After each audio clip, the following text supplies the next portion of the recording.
Hey, RetconRaider here. Now, I've talked about Alder's Blood before. It's an indie title being developed by Shockwork Games, which is heavily inspired by games like Bloodborne, Darkest Dungeon, and XCOM. The developers are currently running a crowdfunding campaign on Kickstarter, but earlier this week they released a prototype tech demo intended to give people a general idea of what they have planned for the final game. Today I thought we'd take a quick look at that tech demo, but before we get started, it's important to remember that this is a pre-alpha prototype. The basic frameworks are in place, but it's far from the final product. That said, let's get started. Welcome, Hunter. In this demo you will experience both the strategy and tactical layer of Alder's Blood. To start playing, close this window and take a look around.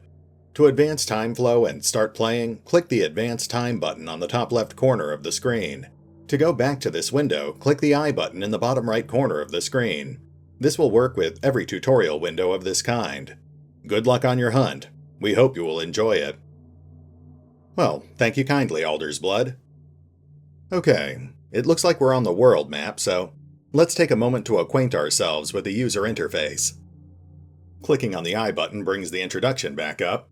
And we've also got two locations we can visit. We can also advance time with the button up in the top left corner here. Let's start by checking out the Putrid Grooves.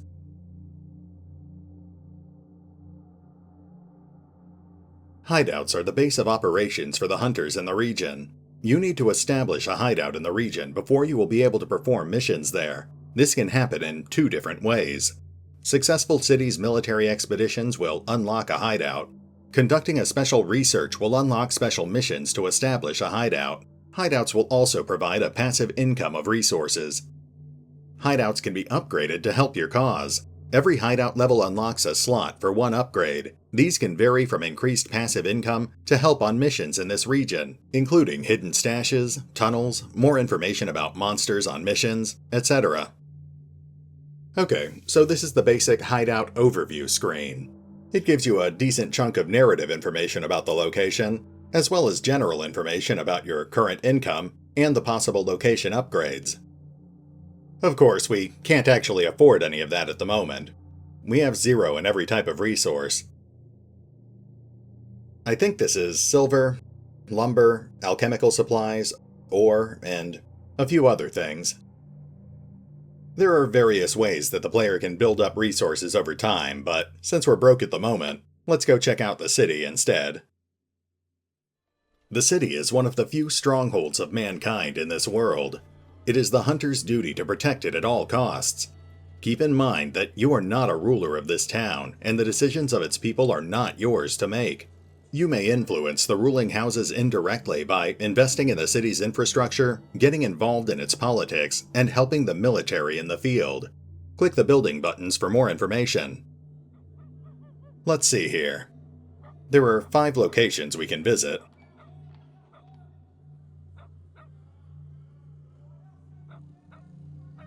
I think we'll start with the research center. The laboratory is the place of knowledge and ideas. In this window, you will see the list of available research projects that you can choose to work on. You can click the specific research bar to expand it and see the details and its cost. Next to the research description, you will see the time it will take to complete it. Click the research button to start working on the chosen project. Keep in mind that at the moment only one research project can be active at the same time. If you would like to switch to a different research project, pause the current one and choose another. When the work on a project is finished, you will be notified with a pop-up window. Some research projects will unlock blueprints of useful items. Some may lead to even more research projects. Well, at the moment, it looks like we've only got one project to choose from. Getting started. Our hunters have only just moved back into the Hunter's Tower, so apparently they need time to take stock of the resources they currently have available. It's going to take about a week to finish the project, so let's get that started. Now let's go take a quick look at the Masons Guild. Build new structures, invest in failing businesses, or renovate long-forgotten facilities. Doing so, you will increase mankind's chance of survival and strengthen your own economy. Each building has a number of upgrades that can further increase its usefulness. Construction of a building costs resources and takes a certain amount of time. You will be notified when the construction is finished. Sometimes, to build a structure, special requirements will have to be met. Fulfill them and you will be able to further increase the city's potential. As you can see, there are currently 5 facilities available. 2 of them, the Hunter's Tower and the Marketplace, are already built, but the storage warehouse, the stables, and the bank will all require a significant investment if we want access to them. Every one of these facilities, including the tower and the marketplace, has 2 possible upgrades. These upgrades can be pretty resource intensive, but they offer unique benefits that will make things easier for the player in the long run. Every facility has its own unique benefits, so it's up to the player to decide what they want to prioritize. Some buildings, like the storage warehouse and the bank, are simply intended to improve the player's monthly income, while other buildings, such as the Hunter's Tower and the stables, are instead intended to give the player a wider variety of tactical options. Now let's go visit the marketplace. Here, you will be able to buy or exchange resources if you find yourself in need of one.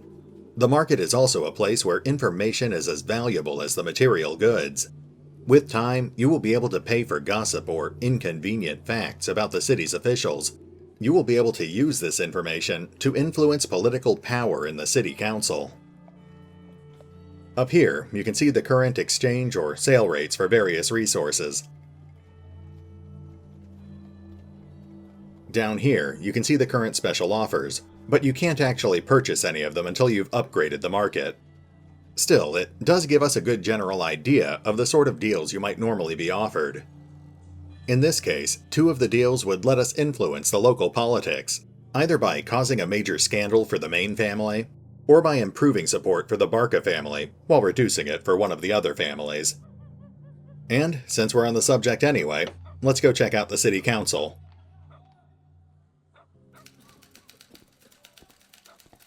This is where all of the major decisions towards the city and its people are made. There are 4 great houses of the city. House Blackwell, famous horse breeders who manage all of the supply lines and flow of goods. House Barca, head of the city's military, leading their soldiers to battle. And finally, House Mains, the landlords and administrators. For every 4-moon season, one of the great houses is chosen to lead the council. At the moment, House Blackwell is at the helm, and the next city's military expedition is targeted at the Putrid Grooves, a province dear to House Blackwell. With time, you will unlock tools to influence the politics of the city. Gain Great House's influence to indirectly aim the city's interests. This screen provides some very bare-bones information about the city council, including when and where the next military expedition will be going. It also presents the player with a basic bar graph, which displays the current levels of support for each of the 4 noble houses. In this case, House Blackwell is currently in the lead, with House Barca as a distant second. Now let's go check out the most important structure, the Hunter's Tower. This is where the player will actually manage their hunters. This is a summary of all your hunters, their status, health points, and class. From this window, you can quickly go to the Armory and change the loadout of your hunters. The hunter's status can change from active to injured if he took damage during a mission. Next to the injured status, you can see how many days are left until the hunter returns to the active status. In the current demo, the player starts with 4 basic hunters, the Antiquarian, Jaeger, Rambler, and Crackerjack, who's also called the Boomer in other parts of the demo. Anyway, let's start by taking a look at the Antiquarian. The Armory is a place where you can see all the details about each hunter and equip him, but also a place where you can quickly create new items. On the left side, you will see the character panel with slots for a weapon, armor, and additional items. Next to it are hunter statistics and resistance values. On the right side is the Armory Storage, where you can find all of your available weapons, armors, and items. Here you can also find researched blueprints for different items available for crafting. Click an item to see the description and crafting cost. A number next to the little chest icon indicates how many items of that kind you already have in storage. The little plus button lets you quickly craft items without going to the details of that item. To equip a weapon, armor, or item, just drag and drop it in the designated slot. Available slots will be highlighted. Every hunter has a number of skills he can use in battle. With time, your hunter will acquire skill points that can be spent to unlock new abilities. Click the hunter's icon next to his image to look at his skill tree. At the moment, the character screens are a bit on the simplistic side. Each character has one weapon slot, one armor slot, and anywhere from 2 to 5 quick item slots. The items are all represented with simplified icons in your inventory, but I think the developers are planning to have armor and weapons affect your hunter's appearance. The current demo also starts you with a small basic assortment of equipment, including 2 weapons and 1 suit of armor for each of your 4 hunters. You also begin play with access to 2 basic consumable items, the whistle and the med pouch.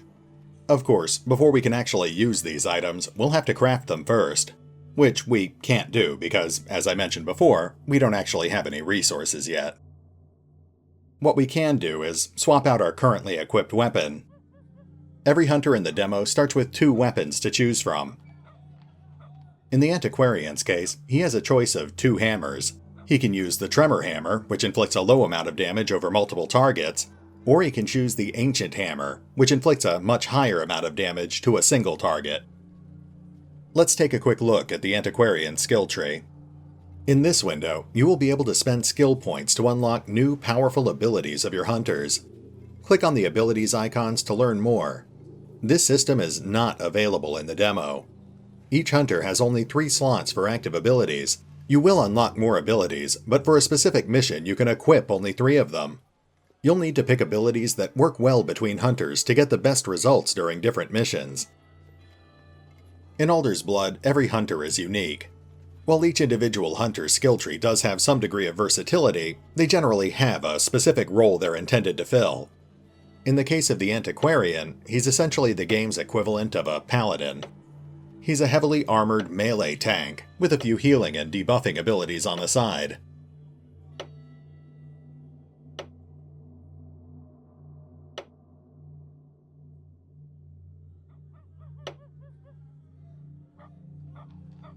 Then there's the Crackerjack, or Boomer depending on what part of the demo you look at.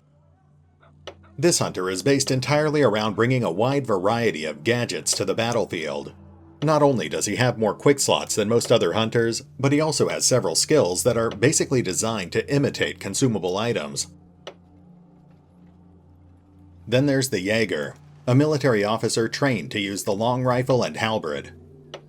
Not only is he focused on high-damage long-range attacks, but he also has the ability to buff allies by barking military commands at them.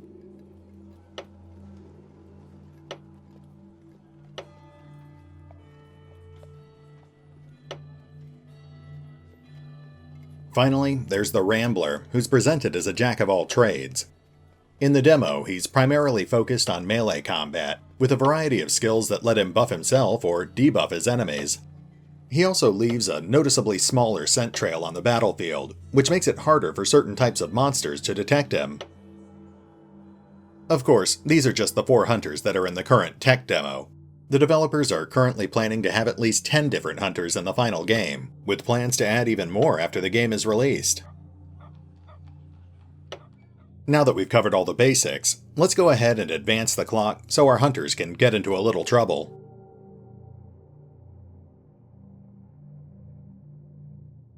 Research complete. Okay, it looks like our first research project is finished. That's unlocked 2 new research projects, Alchemy and Poaching. Both of these are pretty basic projects, intended to unlock new consumable items that we can then craft in our armory and carry into battle. Both projects take the same amount of time to complete, so we'll start with Alchemy. The items that project provides are slightly more useful. And now we have more time to kill. Missions like this appear as the time flows. Finishing these missions is the main way to make progress in the game. Every mission has its type represented in its name. This is a scout mission, which means you will only have to reach a specific point on the map. With time, different types of missions will appear with different objectives. Some missions might have special sub-objectives, things that will give you special rewards when completed, but which are not crucial for finishing the mission. Each mission has a decay time. If it runs out, the mission will disappear and you won't be able to complete it. When you click the Embark button and send your hunters, this timer will stop, so don't worry about calculating the days in your head. Now let's see here. We have secured a hideout on the Moon's Eye Lake. Now the real job starts.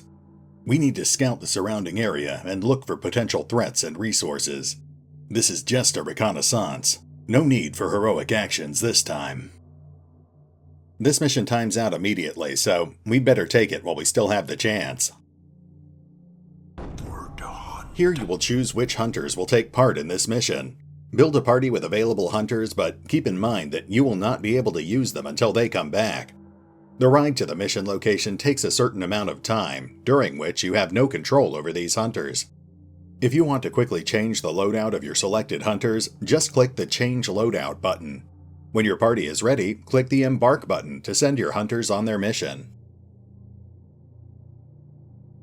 The Antiquarian and the Crackerjack have already been assigned to the mission, so I'll stick with that. But I will make some minor adjustments to their loadouts. First, we'll switch the Antiquarian over to his Ancient Hammer. That way he can do higher single-target damage. The Crackerjack has a similar decision to make. He can choose between his Greel Cannon or his Bore Cannon. One is designed to deal high damage to a single target at long range. The other is designed to deal medium damage to multiple targets at close range. There aren't going to be a lot of enemies on this mission, so we'll keep the Greel Cannon equipped for now. We'll also take this opportunity to craft and equip a single med pouch. Alright, our hunters are on their way, so now we just need to advance time until they arrive.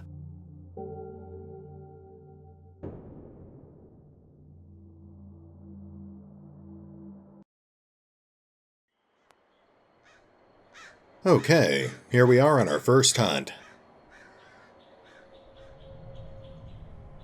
Feel free to pause the video if you'd like to look at the instructions, but the basics of the combat system are pretty easy to pick up.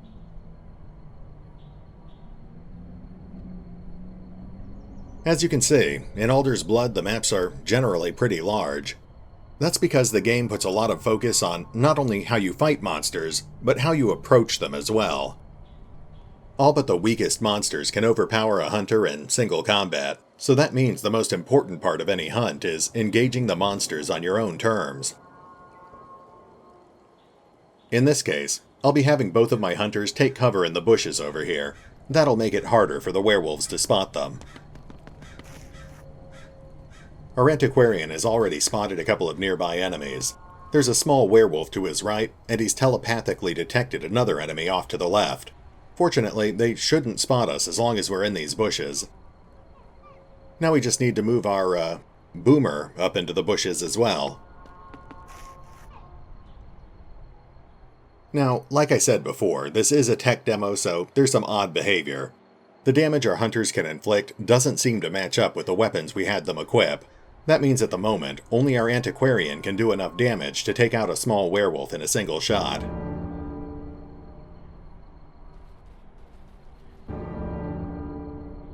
Okay, it looks like the werewolves didn't spot us. In Alder's Blood, werewolves generally have very poor eyesight, but they make up for it by having a very keen sense of smell. As your hunters move around the battlefield, they leave a slowly spreading scent trail behind them. Not only does this lead back to where they've already been, but the wind can also blow it in other directions. If a werewolf ever walks into a space where the scent is strong enough, they'll start following the trail until they get close enough to detect and attack your hunter. In this case, our best bet is to preemptively take out that small werewolf before it can detect us. That's one werewolf out of the way. Now we'll have our boomer move up to essentially scout for more enemies.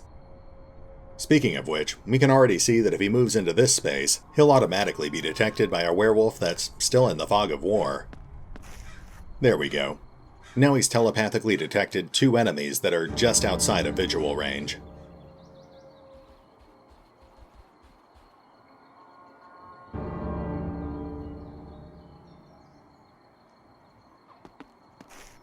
Okay, we've got 2 small werewolves blocking our path, so instead of engaging them now, we'll have our hunters hide in these bushes and wait to see if they spread out a bit. Because we have our hunters clustered together, we're leaving a pretty strong scent trail. The wind is also blowing in a northwestern direction, so we have to be careful here.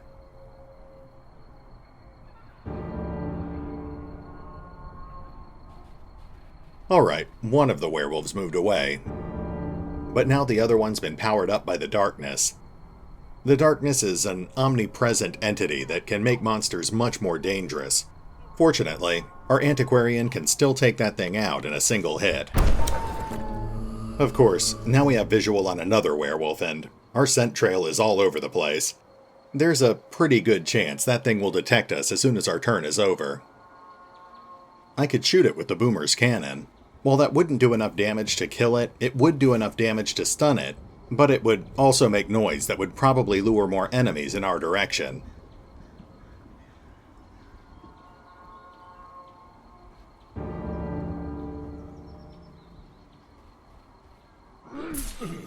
Yeah, unfortunately the werewolf did detect us and it did a small amount of damage to our boomer.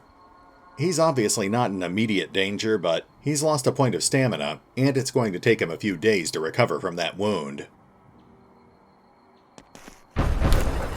We'll try to move a little more carefully in the future.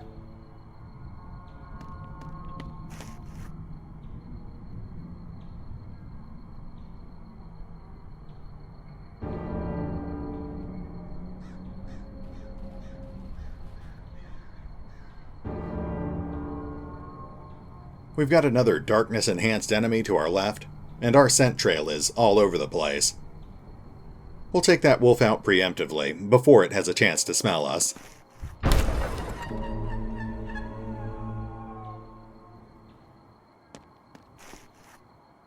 There's 2 more ahead of us.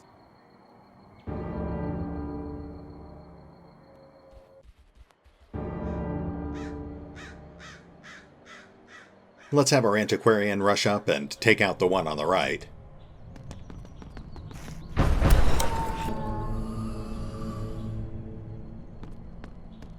We're almost within visual range of our goal, which is that green pulsing circle there.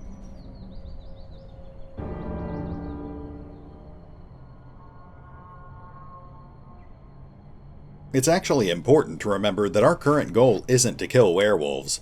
We're just taking these things out to get them out of our way. We're not actually getting rewarded for it because it's not one of our current objectives. The mission will end as soon as we get all of our hunters to that green circle.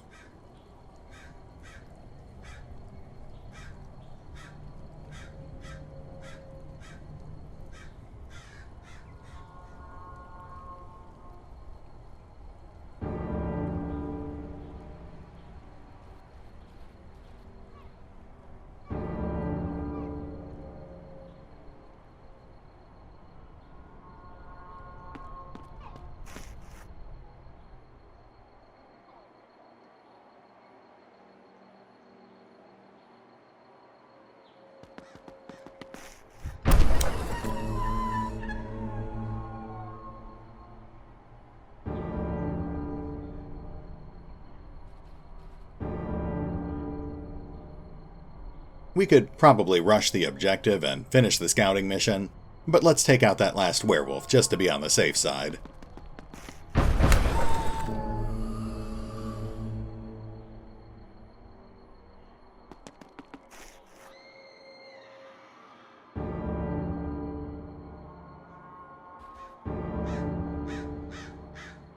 Alright, we're done.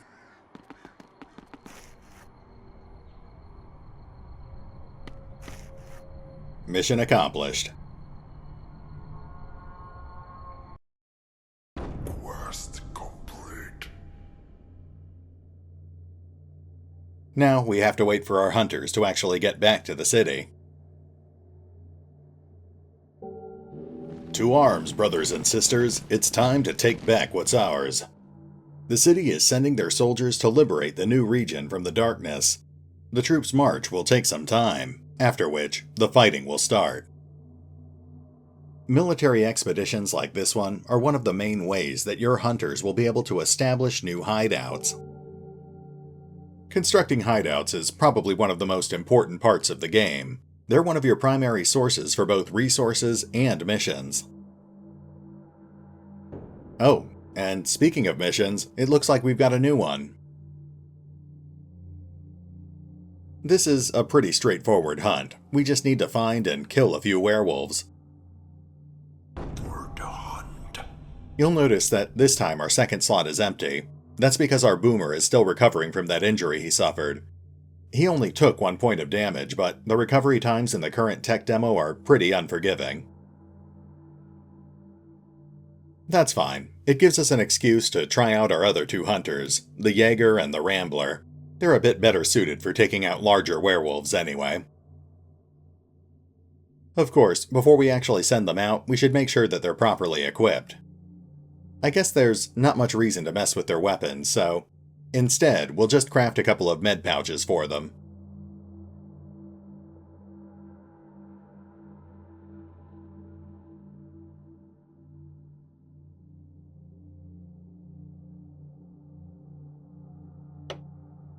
Okay, let's head out.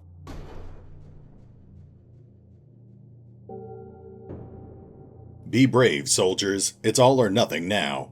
Either we will return victors, or should we perish in this land. Now the fighting for the region starts, but the humans won't be able to succeed in this fight on their own. A special guerrilla action mission will appear shortly. Finish it, and the city will be victorious. Oh, our second research project just finished. Let's go set our new research project. It looks like our only current option is the Poacher's Way. Completing that research project gives you access to basic trap items that you can use on the battlefield. Let's take a quick look at the items we just unlocked. The flare gun will illuminate faraway spaces for a single turn, which can be useful for identifying distant threats on the battlefield. Unfortunately, crafting a flare gun requires resources we don't actually have access to just yet.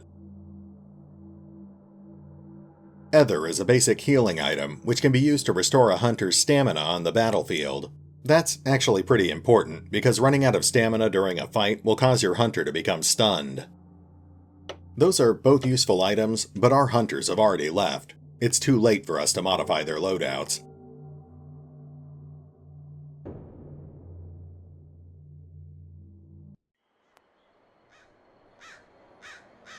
Alright, time to hunt some werewolves. This time we're actually here to kill monsters, so the first thing we want to do is scout out some targets.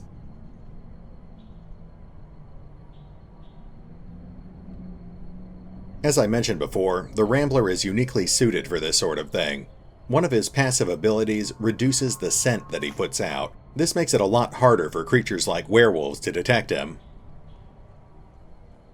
Of course, in this case it's kind of a moot point because we're moving the Jaeger up right behind him. His scent will end up overpowering the Rambler's scent anyway.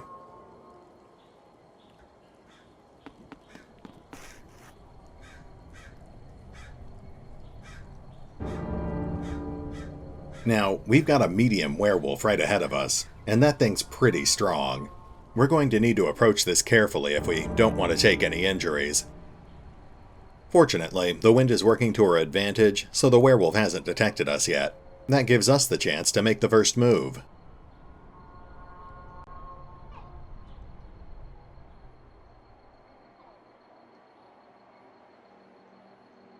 Our Jaeger can do a decent amount of damage with his rifle, but it's going to make a lot of noise.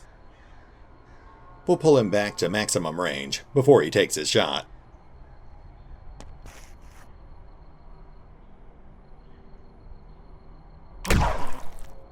That took out half the werewolf's health, but it's still got 6 hit points left. Fortunately, our Rambler has a couple of different attacks to choose from. He can make a strong attack for 4 damage, which will end his turn, or he can make 2 light attacks for 2 damage each. I think what we might try to do here is have him rush up and make a light attack, then follow up with a heavy attack. That should do enough damage to finish off his target. There we go. Now we just need to hit it with a heavy attack. Oh, wait a minute. It looks like I may have just made a fairly serious mistake. His light attack only takes 1 action, but his heavy attack actually takes 2 actions. Since he only has 2 actions per turn, there's no way he can do enough damage to kill the werewolf.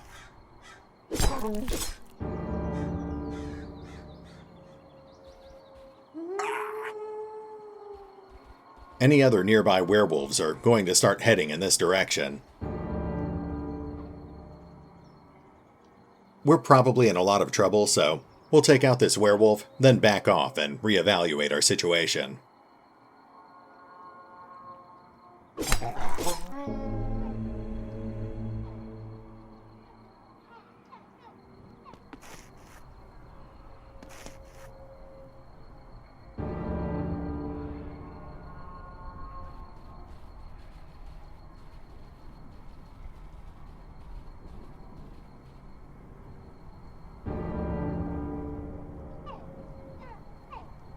Alright, things seem quiet. The wind is still working to our advantage, so if any reinforcements showed up, they're probably gathered around that body. Yeah, we've got at least 3 werewolves over there now.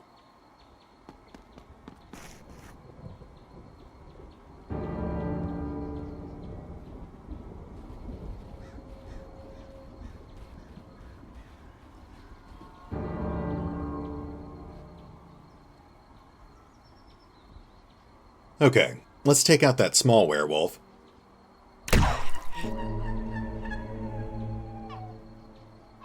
Now we'll hold position and wait to see if any of the other wolves come to investigate. Alright, now we've got a medium werewolf headed right towards us. Oh, and the wind is blowing our scent right to it. It's going to find us anyway, so we might as well take a shot at it. Now we'll hold position and let it come to us.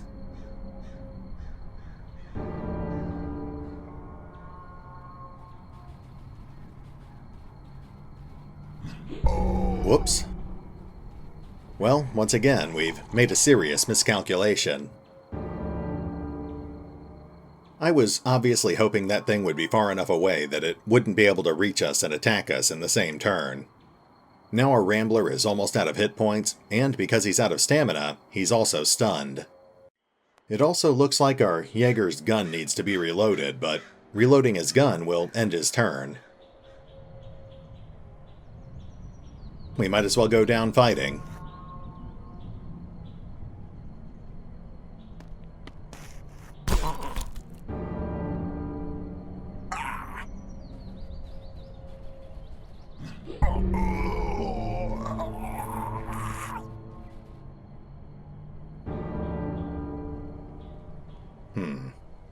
Combat in Alder's blood is deterministic. There was no way we were going to be able to save our Rambler, but I was hoping that we'd be able to stun the werewolf this turn. Unfortunately, the halberd strike didn't do 2 points of stamina damage like it's supposed to.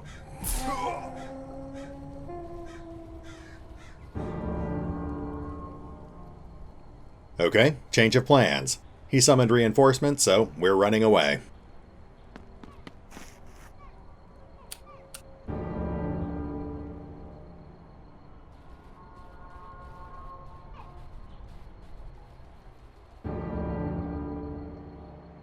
Alright, we're reloaded and ready to go. The wounded werewolf is still there, so we'll pick him off first.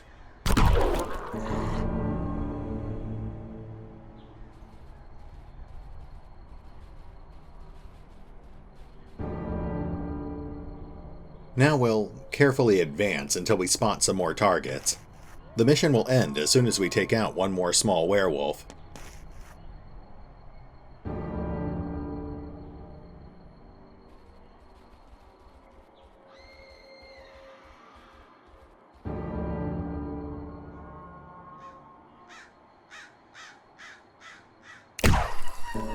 There we go. Mission accomplished.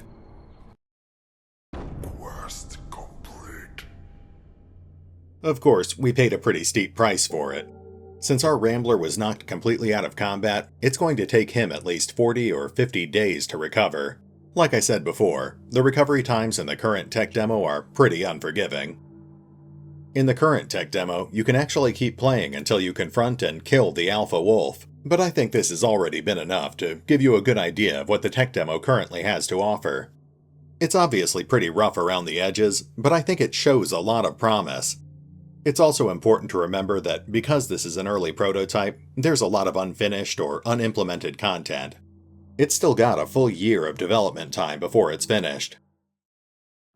The Alder's Blood crowdfunding campaign is scheduled to come to an end on March 15th, so be sure to check it out soon if you think it's something you might be interested in. You can find out more about the game by visiting the official website or the Alder's Blood section on Mod Database. You can also back the project or download the latest tech demo over on Kickstarter. As always, links are in the description.